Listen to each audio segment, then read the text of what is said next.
All right, today we're going on a journey, not to some far-off place, but deep inside our own minds. We're going to use a framework called the Simpson Protocol to unpack the different layers of hypnosis and really to see what our minds are truly capable of. So let me ask you, how deep do you think our minds can actually go? We tend to think of consciousness as this one solid thing. But what if it's more like a vast ocean with all these hidden depths just waiting for us to explore? Well, that's exactly the expedition we're on today. So here's our map. We'll start by crossing what's called the hypnotic threshold. Then we're diving down through three very distinct levels of trance: somnambulism, the estale state, and the sea-court state. After that, we'll talk about what this all means for consciousness itself, and maybe most importantly, why on earth anyone would want to train their mind to do this stuff. Okay, first things first, let's get clear on what hypnosis actually is. It's not about being asleep or losing control.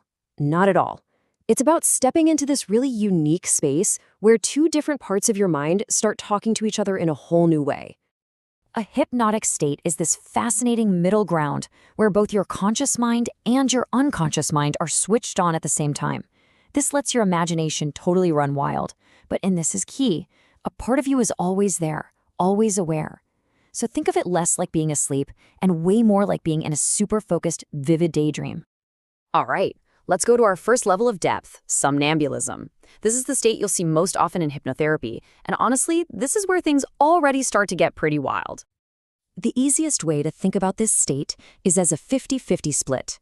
You know, like in stage hypnosis, the person on stage totally knows they're on a stage, they can see the audience, but at the same time, they're uncontrollably rowing an imaginary boat. Their conscious mind is still online, but their imagination has grabbed the steering wheel. That's somnambulism in a nutshell. And in this state, your perception gets really playful. You can have positive hallucinations like suddenly seeing kangaroos hopping around the room, or negative ones where you literally don't see a person who's standing right in front of you. It's that dual awareness. You know you're sitting in the clinic, but you are also 100% in a garden picking flowers. But here's the most important part. You have a built-in safety net. Your mind will always, always reject a suggestion if it thinks it could cause any harm. So from that 50-50 state, we can go deeper, a lot deeper. We enter a state of incredible physical trance called the S-style state. And get this, it was actually discovered and used for surgeries long before we had chemical anesthesia. I mean, this quote just says it all, doesn't it? The S-style state creates such a profound separation between mind and body that major surgeries could be done without the person feeling a single thing. It's like a state of complete natural anesthesia. Absolutely amazing. The physical signs are just unmistakable. A person in the S-style state is perfectly still. They just won't move.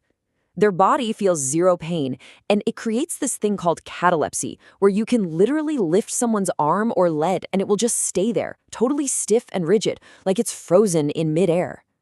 But believe it or not, we can go even deeper.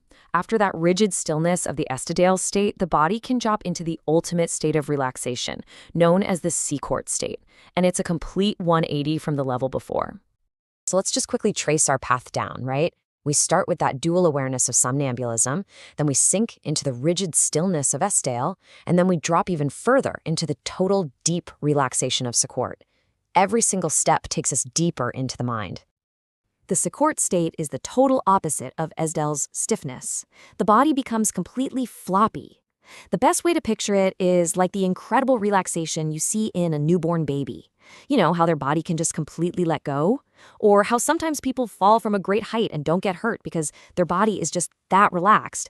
That's the kind of state we're talking about.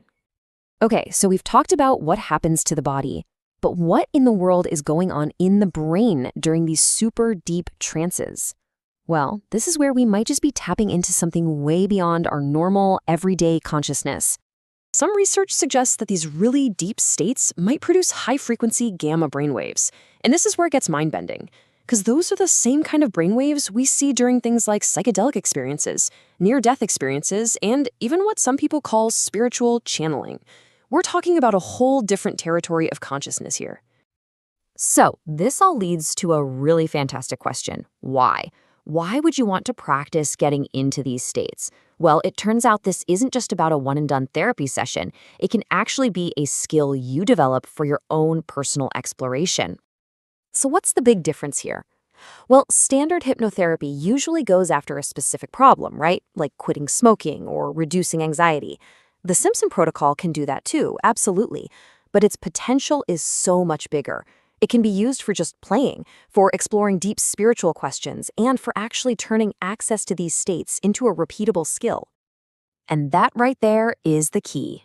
The goal isn't just to have a single experience. The goal is to train your mind to be able to access and operate in these states, kind of like how an athlete trains their body or a musician practices an instrument. See, by practicing, you're basically carving new pathways in your brain to get to these extraordinary states. This isn't just about learning self-hypnosis. It's about being able to explore deep personal questions, maybe even tap into abilities like channeling, and experience these profound states whenever you want. It totally changes hypnosis from a passive therapy into an active exploration of you. So we've seen that the mind isn't just one thing. It's got these incredible hidden layers, which really brings us to a final thought. If you could actually train your brain to navigate these depths, to access states way beyond the everyday, what would you want to unlock?